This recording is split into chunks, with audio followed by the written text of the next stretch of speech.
Good afternoon, dear students. So, today we shall talk about the concept of social change. I have already talked about political development, if you remember. I have also delivered a note to you via your mail on political development. Now, one more concept which is very much related to political development is social change. So, today I shall tell you about what is social change, its meaning and how it is related to political development. I will mail you the note on social change so that keeping the note by your side, you can listen to my lecture so that you will be able to understand the meaning of social change. Okay. So, let us begin today's lecture on social change. So, look at the note. In your note, I have first of all defined the concept of social change. Change means a differentiation in anything, observation over some time. Okay? तो change का मतलब क्या होता है? आपके नज़रिया, आपके observation में जब कोई डिफरेंशिएशन आ जाता है. डिफरेंशिएशन का मतलब है परिवर्तन. पहले आपके नज़र में जो जो चीज़ दिखाई देता था, अभी उनसे कुछ अलग, थोड़ा अलग अगर कुछ नज़र आ रहा है तो इसका मतलब आपके सोसाइटी में आसपास में चेंज आया है. If we feel that there's come alteration, we call it changes. तो alteration का मतलब है change. तो अगर हमें ऐसा लगता है कि हमारे आसपास जो चीज़ हम देख रहे हैं उसमें कोई alteration आया है, कोई change आया है, that means एक social change आया है. तो ऑल्टरेशन या चेंज का मतलब होता है समथिंग डिफरेंट. पहले जो था उससे थोड़ा डिफरेंट कुछ अब नज़र आ रहा है. If this change is in contest to social structure, institutions, that is social context, then it is social change. अच्छा, आपके नोट में थोड़ा करेक्शन चाहिए. यह देखिए, the sentence is if this change is in contest to social structure लिखा हुआ है, दैट इज रॉन्ग. इसको काट के लिखिए if this change is in the context of social structure. If this change is in the context, CONTEXT, context of social structure, institution, that is social context, then it is social change. तो मतलब हमारे society में जितने भी structures है, institutions है, तो society के स्ट्रक्चर्स मतलब क्या? फैमिली एक स्ट्रक्चर है, स्टेट इटसेल्फ एक स्ट्रक्चर है, हमारे स्कूल्स, हमारे कॉलेजेस, यूनिवर्सिटीज़, हमारे ऑफिसेस, तो ये सब हमारे समाज से ही जुड़ा हुआ समाज का इंस्टीट्यूशंस और स्ट्रक्चर्स. तो अगर इसमें चेंज आया है तो हम उसे बोलते हैं सोशल चेंज. मतलब सोशल इंस्टीट्यूशंस और सोशल स्ट्रक्चर्स में चेंज आया है तो इसका मतलब ये एक सोशल चेंज है. अब देखिए नेक्स्ट पैराग्राफ में आइए. यहाँ बताया जा रहा है कि change is a universal phenomena, that is it is a law of nature. यहाँ नेटिव लिखा है, उसको काटिए और लिखिए law of nature. Change is a universal phenomena, that is it is a law of nature. मतलब चेंज एक स्वाभाविक घटना है और ये कुदरती है, क्योंकि कुदरत खुद अपने आप को चेंज करता रहता है वक्त के साथ साथ. So change is a very natural phenomena and at the same time universal, इसलिए क्योंकि चेंज हर जगह होता रहता है. There is always a change in nature. हमारे प्रकृति में, कुदरत में भी चेंज आता है. Society is a part of nature and so society also changes and static society is unthinkable. तो जिस सोसाइटी में हम रहते हैं वो सोसाइटी भी हमारा नेचर यानी कुदरत का ही एक हिस्सा है। तो नेचुरली अगर कुदरत में चेंज आ रहा है तो हमारे सोसाइटी में भी चेंज आएगा। और सोसाइटी हमेशा डायनामिक होता है। आप कभी भी कोई स्टैटिक सोसाइटी नहीं देख पाइएगा। ऐसा कोई सोसाइटी ह्यूमन हिस्ट्री में नहीं था जो चेंज ना हुआ हो। Society is on the wheel of change which may occur due to various factors like demography, ideas, etc. If there is a change in technology, there is a change in society. तो society में change आने की कई सारे वजह होता है। कौन कौन सा वजह?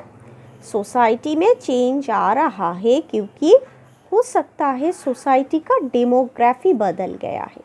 तो what is the meaning of demography? मान लीजिए असम एक ऐसा स्टेट है इंडिया के अंदर जहाँ पर असमीज़ बोलने वाले लोग ज़्यादातर रहते हैं। लेकिन क्या हुआ, बांग्लादेश से बहुत सारे बंगाली स्पीकिंग रिफ्यूजीज़ जब इंडिया में असम में आसरा लेने के लिए घुस गए तो असम की असमीज़ बोलने वाले लोगों से ज़्यादा हो गया बांग्लादेश से आए हुए बांग्ला बोलने वाले लोग। तो नेचुरली हम बोलते हैं कि असम की डेमोग्राफी ही जैसे बदलने लगे हैं। पहले असमीज़ बोलने वाले लोग संख्या में ज़्यादा हुआ करता था, लेकिन अब बांग्लादेश से आए हुए बंगाली बोलने वाले लोग संख्या में काफ़ी ज़्यादा हो चुका है। तो नेचुरली यहाँ का डेमोग्राफी बदल गया है। तो जब बंगाली स्पीकिंग लोग असमी स्पीकिंग लोग से संख्या में ज़्यादा हुए हैं, नेचुरली असम का एक डेमोग्राफिक चेंज आया है। और ये चेंज कहाँ पे आया है? असम की सोसाइटी में। ठीक उसी तरह जब किसी सोसाइटी की टेक्नोलॉजी में चेंज आती है तो भी सोसाइटी चेंज हो जाता है। और इसके बारे में आप लोगों ने पढ़े भी है। कहाँ पर? आप सब ने देखा था जब इंडस्ट्रियल रेवोल्यूशन आया था यूरोप में। उस वक्त इंडस्ट्रियल रेवोल्यूशन आने के बाद 17th सेंचुरी यूरोप का जैसे सोसाइटी का नक्शा ही बदल गया था। जो यूरोप फ्यूडलिज्म के गिरफ्त में था, agriculture used to be the main means of livelihood. लोग एग्रीकल्चर पर ही भरोसा करके अपना ज़िंदगी गुजारते थे। Agriculture used to be the mode of production all over Europe. लेकिन जैसे ही इंडस्ट्रियल रेवोल्यूशन आया, इंडस्ट्री में बहुत बड़ा टेक्नोलॉजिकल एडवांसमेंट आया, तब क्या हुआ? यूरोप भर में सोसाइटी जो था उसका फ्यूडलिज्म कैरेक्टर गायब हो गया और यूरोप धीरे धीरे कैपिटलिस्ट सोसाइटी बनने लगा। तो जिस सोसाइटी में दो क्लासेस हुआ करता था, एक तरफ द एग्रीकल्चरल लैंडलॉर्ड्स ज़मींदार क्लास और दूसरी तरफ द एग्रीकल्चरल लेबरर्स यानी किसान क्लास, वही समाज में दो नए क्लास आ गए। एक तरफ कैपिटलिस्ट क्लास सरमाएदार क्लास, दूसरी तरफ प्रोलेटेरिएट क्लास यानी कि वर्किंग क्लास। तो ये आप लोगों ने खुद देखा था कि कैसे टेक्नोलॉजी में डेवलपमेंट आने से यूरोप की सोसाइटी ही पूरी तरह बदल गई। तो ऐसे ही सोसाइटी में चेंज आते रहते हैं। अगला पैराग्राफ में जाइए, देखिए, in some places the change is rapid whereas in other places it may be slow। तो रैपिड का मतलब होता है फास्ट, बहुत जल्द से। किसी किसी सोसाइटी में बहुत जल्दी जल्दी चेंज आ जाता है, लेकिन किसी किसी सोसाइटी में चेंज काफ़ी स्लो भी हो सकता है। These days due to industrialization and urbanization the change is rapid as compared to earlier times। तो इंडस्ट्रियलाइजेशन का मतलब आप जानते हैं, जब एक सोसाइटी एग्रीकल्चर को पीछे छोड़कर धीरे धीरे इंडस्ट्री के ओर बढ़ने लगता है। तब इंडस्ट्री ही बन जाता है उसका मेन मोड ऑफ प्रोडक्शन और एग्रीकल्चर को पीछे छोड़कर वो इंडस्ट्री के ओर आगे बढ़ता है।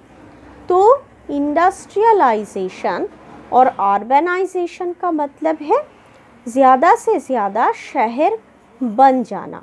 तो पहले जो जगह गांव हुआ करता था, डिस्ट्रिक्ट लेवल टाउन हुआ करता था, वहाँ पर भी बहुत सारे फैसिलिटीज़ और मॉडर्न सुविधाएं आ जाने के बाद वो गांव अब गांव नहीं रहा, वो शहर हो गया। तो इस प्रोसेस को हम क्या बोलते हैं? अर्बनाइजेशन।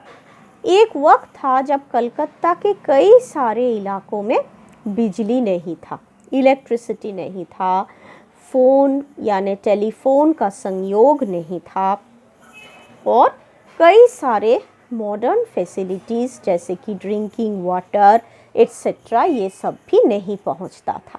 लेकिन धीरे धीरे क्या हुआ, उन सब एरियाज़ में डेवलपमेंट आया, पीने का पानी यानी ड्रिंकिंग वाटर आ गया, फिर इलेक्ट्रिसिटी आया और आज यहाँ इंटरनेट और वाईफाई कनेक्शन भी मिलता है। तो क्या हुआ, जो जगह पहले गांव जैसा दिखता था वो आज एक अच्छा सा शहर बन गया। So this is urbanisation.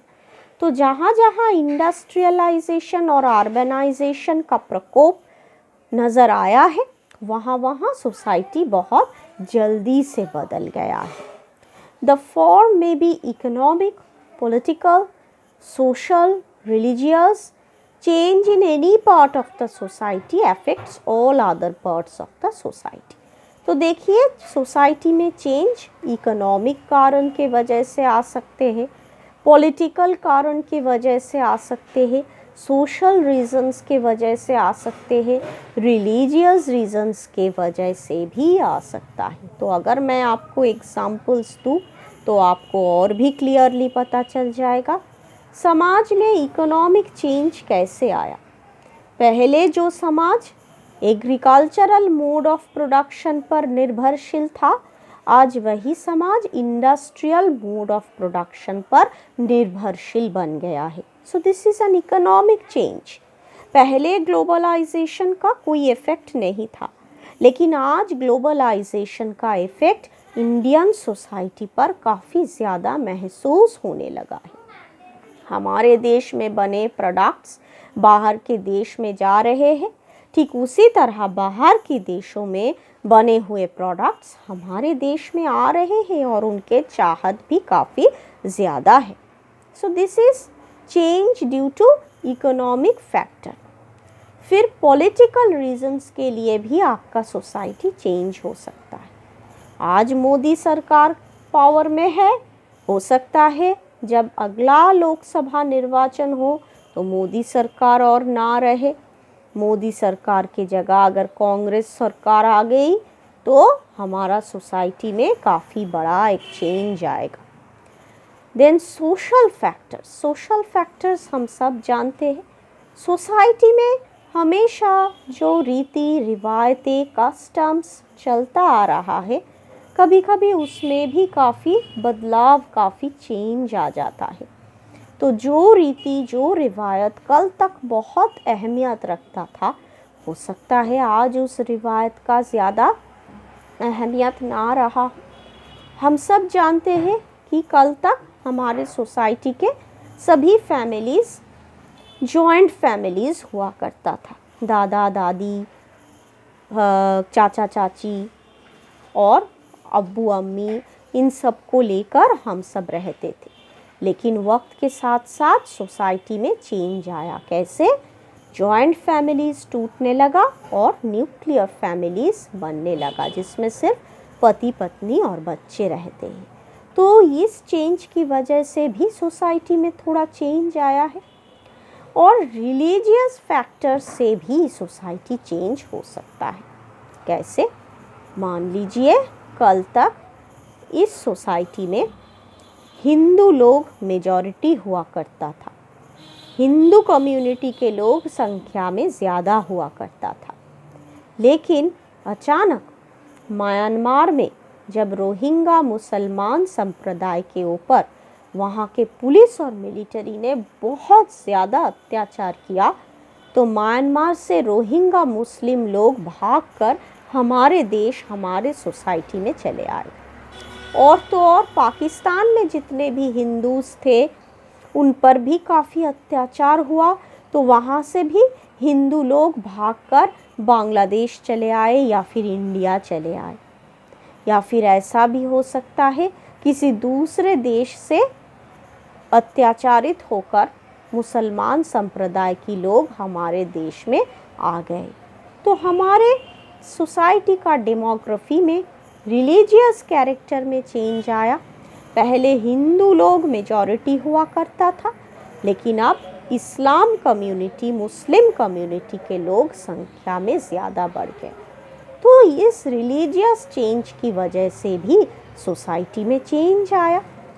और तो और अगर सोसाइटी के एक जगह चेंज आ रहा है तो वही चेंज सोसाइटी के दूसरे सारे जगहों को भी अफेक्ट करेगा। इसलिए कहा जाता है कि all parts of the society are interrelated. एक जगह चेंज आने से दूसरे सभी जगहों में चेंज आता रहता है।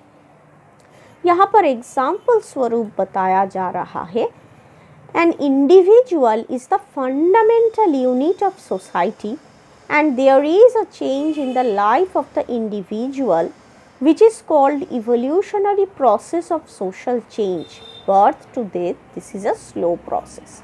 तो देखिए, हर किसी व्यक्ति, इंडिविजुअल व्यक्ति को माना जाता है सोसाइटी का एक फंडामेंटल यूनिट, बेसिक यूनिट। अगर इंडिविजुअल इंसान ही ना रहेगा तो सोसाइटी कौन से लोगों को लेकर चलेगा, बोलिए। तो every individual remains the basic unit of society.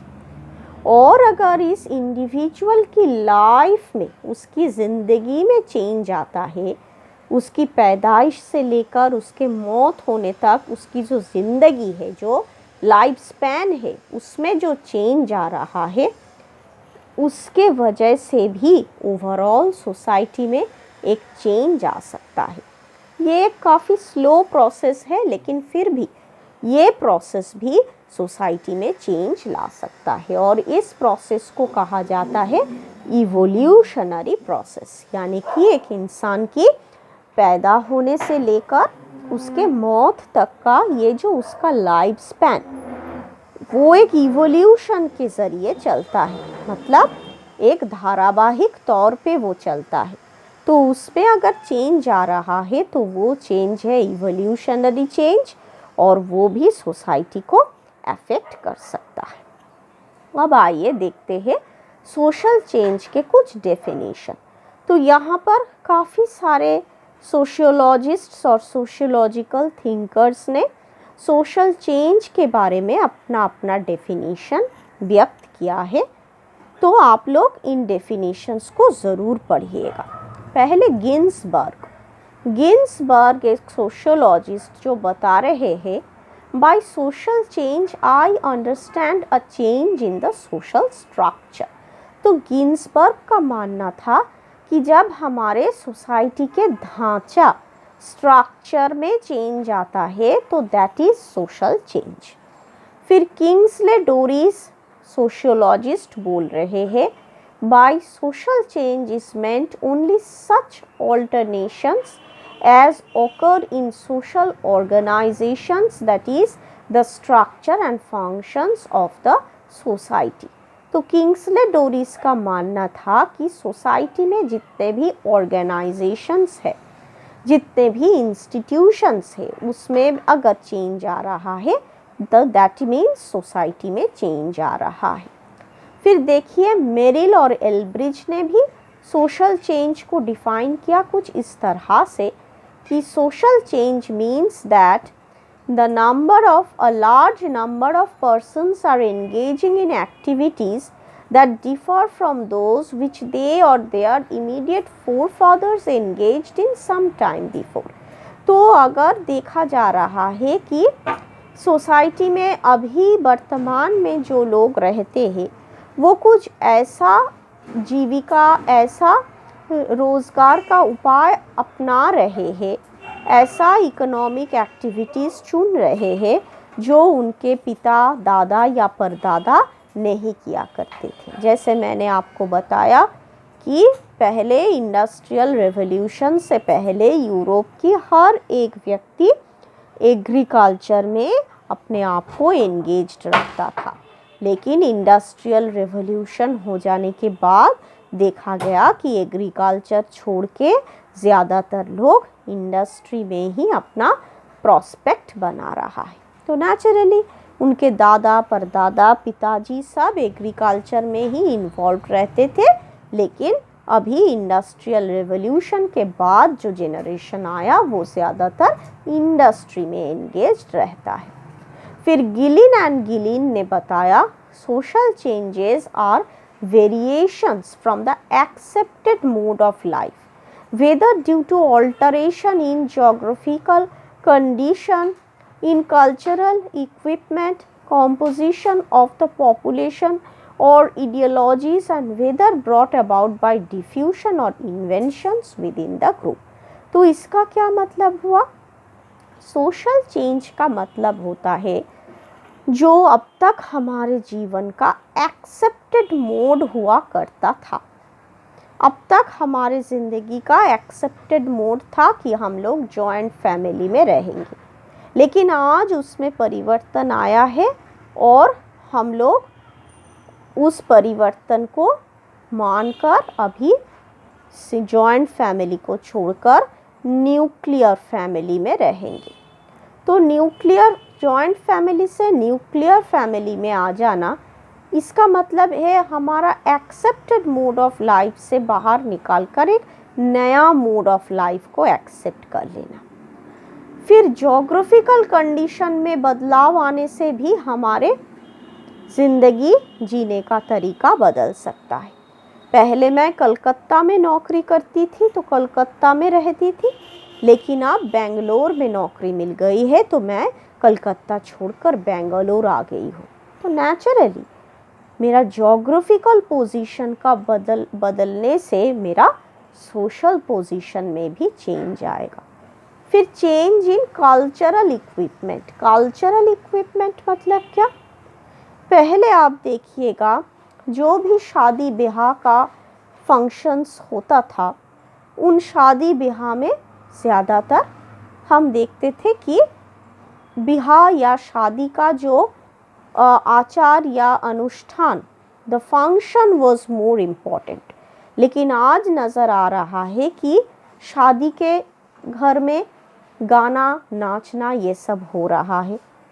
पहले लोग शराब नहीं पीते थे ऐसे ओकेशंस में, लेकिन अभी एंजॉय करने के लिए शादी ब्याह की फंक्शंस में भी लोगों ने शराब को रख दिया है।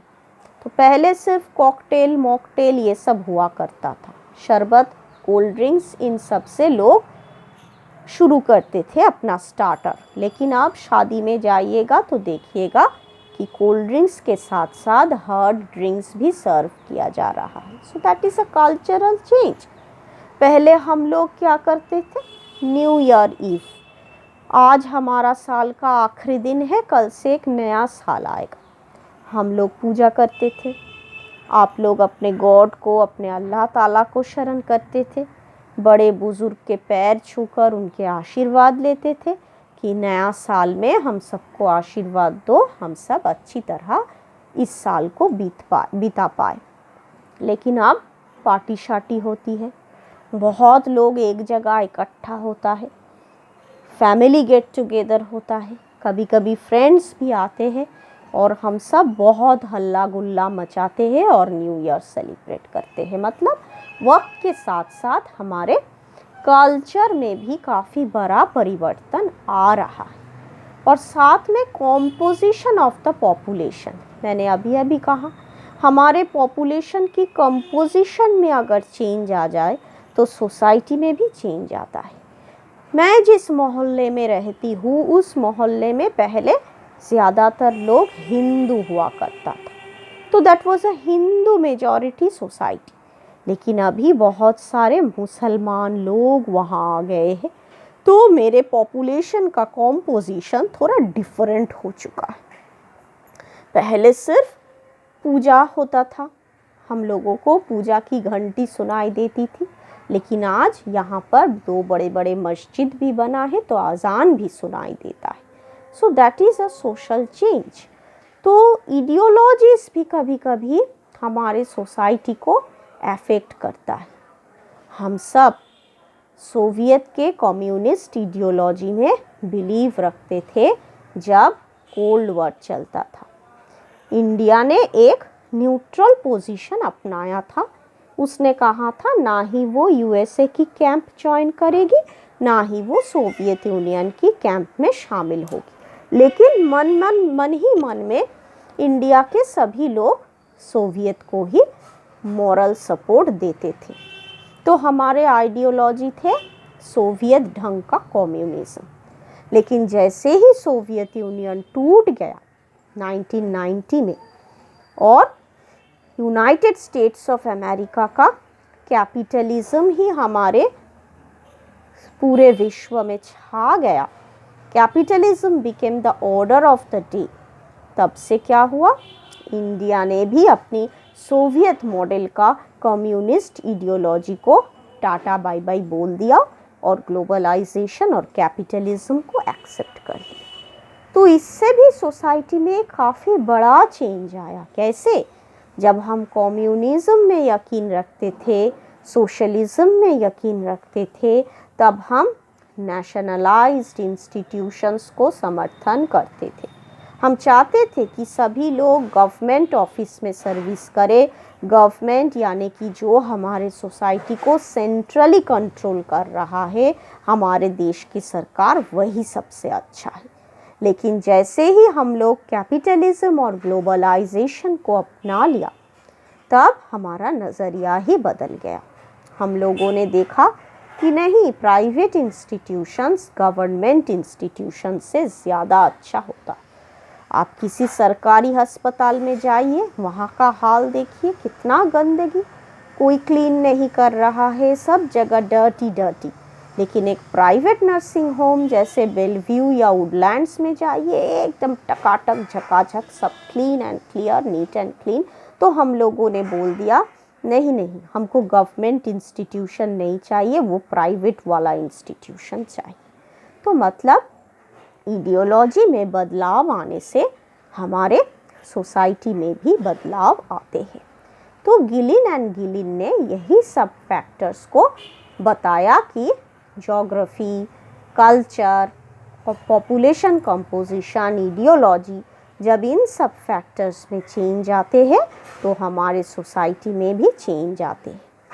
फिर जोन्स ने भी सोशल चेंज को डिफाइन किया कि social change is a term used to describe variations or modification of any aspect of social process, social patterns, social interaction और social organization। तो सोसाइटी से जुड़े हुए जितने भी फैक्टर्स हैं, social process, social patterns, social interaction. Corona के आने से पहले हम सब कॉलेज में जाते थे, हमारा ऑफलाइन क्लास हुआ करता था, टीचर और स्टूडेंट लोग फेस टू फेस बैठकर पढ़ाई करते थे और बोथ वे इंटरैक्शन होता था। टीचर कुछ कहता था तो स्टूडेंट भी उसको काउंटर करने के लिए कुछ बोलता था। लेकिन जैसे ही कोरोना का प्रकोप शुरू हुआ, हमारा क्लास लेने का मोड ऑनलाइन बन गया। तो ऑनलाइन में टीचर स्टूडेंट का जिस तरह से इंटरैक्शन होता है, वो ऑफलाइन इंटरैक्शन से पूरी तरह अलग है। तो ऐसे ही जब सोसाइटी के पैटर्न्स में, सोशल प्रोसेस में, हमारे एक दूसरे के साथ इंटरैक्शन में चेंज आता है, तब सोसाइटी में भी चेंज आ जाता है। एंड लास्टली एमडी जेनसन ने भी सोशल चेंज को डिफाइन किया, modification in the ways of doing and thinking of people. तो जब लोगों की सोच और उनके काम काजों में मॉडिफिकेशन यानी डेवलपमेंट आ जाता है, पहले लोग ऑनलाइन क्लास के बारे में, ऑनलाइन सेमिनार के बारे में सोच ही नहीं पाते थे कि सेमिनार कैसे ऑनलाइन होगा, लेकिन अभी ऑनलाइन वेबिनार हो रहा है, सब कुछ मीटिंग शीटिंग सब ऑनलाइन हो रहा है, तो हमारे सोच में बदलाव आया। So that is social change.